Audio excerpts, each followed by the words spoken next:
Здравствуйте, в эфире рубрика «Чрезвычайные происшествия», в студии Юрий Осипов. Девушка хотела продать свадебное платье, но стала жертвой мошенников. В полицию обратилась 19-летняя жительница поселка Нижний Куранах Алданского района. Она сообщила, что разместила на Авито объявление по продаже своего свадебного платья за 50 тысяч рублей.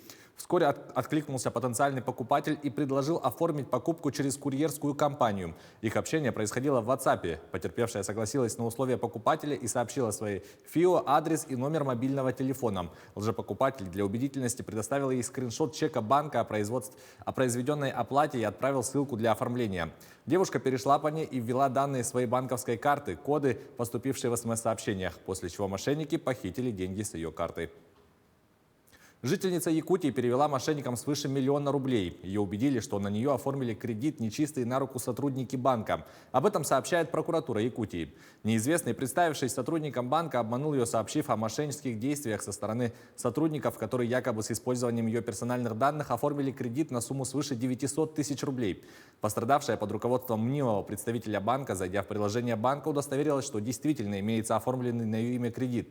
Далее, действуя по инструкции неизвестного, она приняла условия указанного кредита для фактического получения денег и погашения за счет них же оформленный кредит. В дальнейшем она по совету представителя банка через терминал внесла на продиктованный номер телефона свыше 1 миллиона рублей. После указанных действий потерпевший собеседник перестал выходить на связь. Губернатор Пензенской области Иван Белозерцев и его соучастники подозреваются во взяточничестве. В их отношении возбуждено уголовное дело. По информации Следственного комитета, с января по сентябрь прошлого года Белозерцев получил взятки через посредников в виде денег и иных ценностей на сумму, превышающую 31 миллион рублей. Взятки передавались за предоставление группе компаний «Биотек» конкурентных преимуществ при заключении госконтрактов, связанных с оказанием услуг по приемке, контролю качества и сроков годности, хранению, отпуску и доставке лекарственных препаратов, изделий медицинского назначения, реактивов, закупаемых за счет бюджетных средств для нужд учреждений здравоохранения Пензенской области.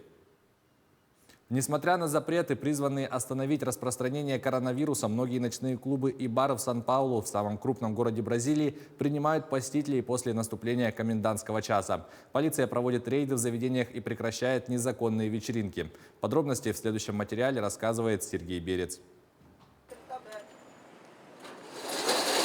Ночная жизнь в Сан-Паулу продолжается, хотя это и противоречит запретам, введенным властями Бразилии для сдерживания пандемии COVID-19. За соблюдением комендантского часа следит полиция. Вооруженные наряды наносят молниеносные визиты в клубы и бары, что становится неприятным, хотя и ожидаемым сюрпризом для хозяев, персонала и гостей.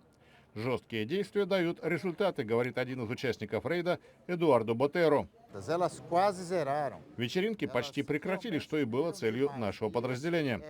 Многие граждане пренебрегают мерами предосторожности. Депутат парламента Бразилии Александре Фрота, принимавший участие в рейде, называет такое поведение безответственным. Те, кто сюда приходят, играют со смертью.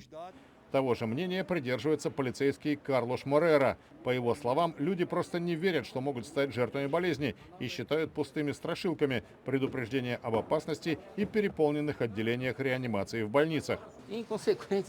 Даже не знаю, что еще нужно сделать, чтобы убедить молодежь в серьезности ситуации. Бразилия остается на втором месте после Соединенных Штатов по общему числу инфицированных. Оно приближается к 12 миллионам человек. За время пандемии умерли почти 300 тысяч заболевших. Поправились более 10 миллионов пациентов. Это был обзор чрезвычайных происшествий. Берегите себя и до встречи в эфире.